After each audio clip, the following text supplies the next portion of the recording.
Buenas a todos. Hoy estoy aquí con este segundo vídeo que continúa, como otros vídeos que se van a hacer de aquí en adelante, una serie de vídeos muy divulgativos. ¿Vale? Lamento la poca hondura a la que se pueda llegar en estos vídeos, pero es que, bueno, tampoco se puede desarrollar una monografía en un vídeo acerca de el monoteísmo.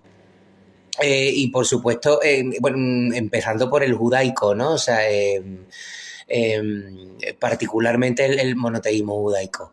Decía yo, eso de ser plural majestático, me parece ridículo. Decía yo ayer que antes del monoteísmo israelita, todos los pueblos del creciente fértil, pero bueno, también los del Mediterráneo, Europa, África, vivían en un horizonte donde lo divino era plural. ¿Vale? Cada ciudad tenía su dios tutelar, cada río tenía su espíritu, cada familia tenía sus antepasados que eran sagrados. Esta relación que tenía la gente con lo divino no era excluyente, sino abierta. Se podía rendir culto a varias deidades sin que se sintiera que se estaba cayendo en una contradicción, ¿no? Porque los dioses coexistían, se entrelazaban, se disputaban el poder y ninguno aspiraba a borrar al resto. O sea, los dioses no se hacían la competencia.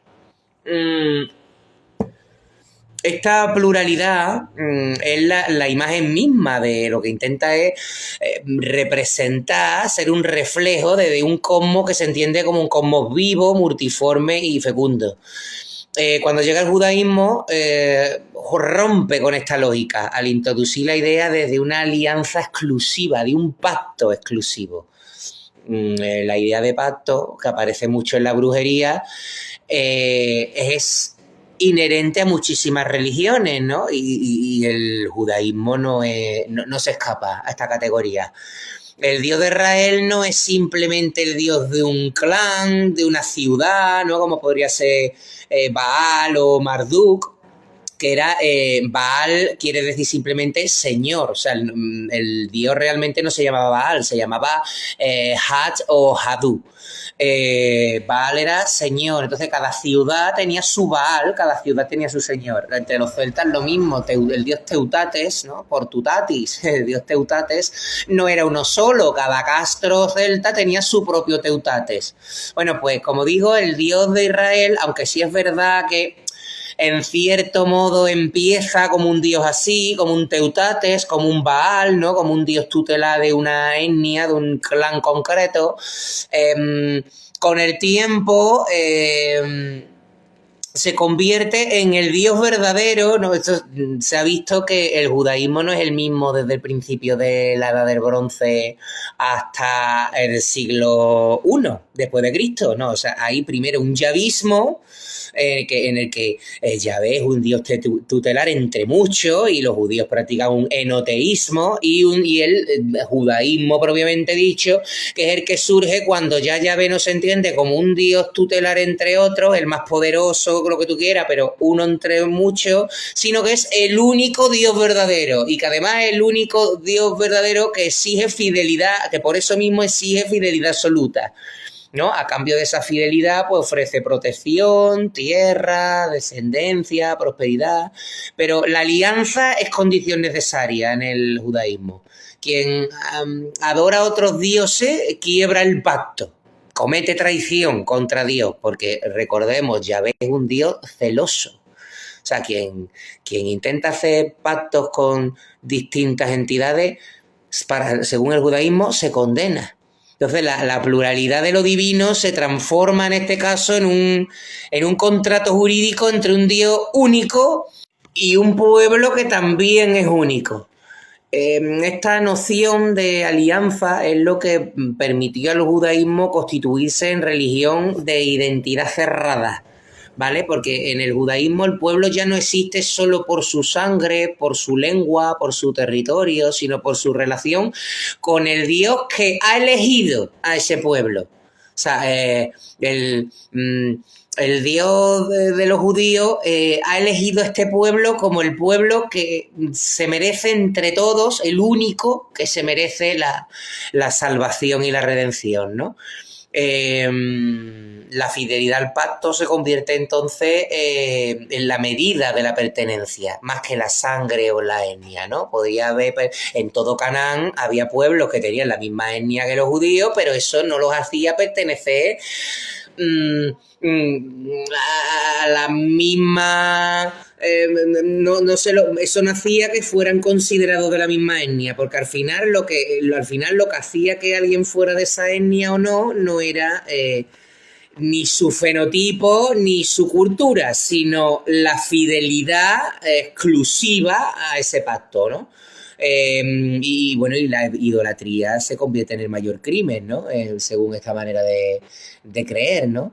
Con ello se inaugura una forma nueva de religión, en el que ya no hay una integración armónica en un cosmos plural, sino una obediencia, una alianza que excluye toda sacralidad que no brote de esa alianza.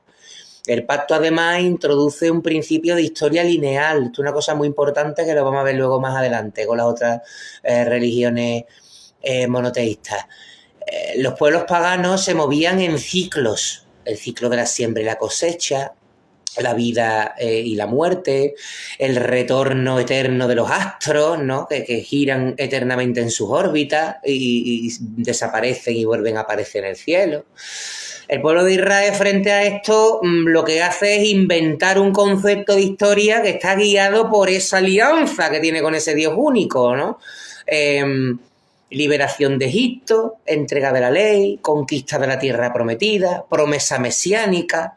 La historia para los judíos ya no va a ser el eterno retorno del cosmos, sino una narrativa de elección, caída, castigo y redención. El tiempo de Hades se circula para convertirse en drama, un camino de cumplimiento del pacto. En esta situación se halla la esencia del monoteísmo. La religiosidad ya no va a ser la experiencia de la multiplicidad divina, de lo divino en la multiplicidad de las cosas de la naturaleza, sino la obediencia a una relación contractual con un Dios único y celoso. Allí donde antes había multiplicidad de rostros, ahora solo hay uno. Bueno, ni siquiera uno, porque el Dios de los judíos no tiene rostro. Donde había diálogo antes con muchos poderes, ahora hay alianza con un único soberano. Este paso fue decisivo para convertir al monoteísmo en veneno universalista. O sea, el universalismo es, junto con el igualitarismo, los venenos de los que nacen todos los males que tenemos hoy en día y que ya en vídeos posteriores iremos analizando. Porque la pluralidad es siempre domesticadora, porque permite integrar diferencias. Pero, sin embargo, el pacto exclusivo divide radicalmente al mundo entre los fieles a ese pacto y los infieles. Los que han sido elegidos para firmar ese pacto y los que no han sido elegidos, los que han sido rechazados. Los que son obedientes y los que traicionan ese pacto. ¿Vale? Esa dualidad, que también es otro de los venenos del mundo, en esa lógica de exclusión está ya contenido todo lo que después se va a expandir en el cristianismo y en el islam. Lo que pasa es que en el cristianismo, como ya dije en el vídeo de ayer y ya se verá más adelante, esto tuvo remedio. El remedio lo puso la Iglesia precisamente. En el Islam todavía no se ha logrado darle un remedio a esta barbaridad, pero bueno, tiempo al tiempo.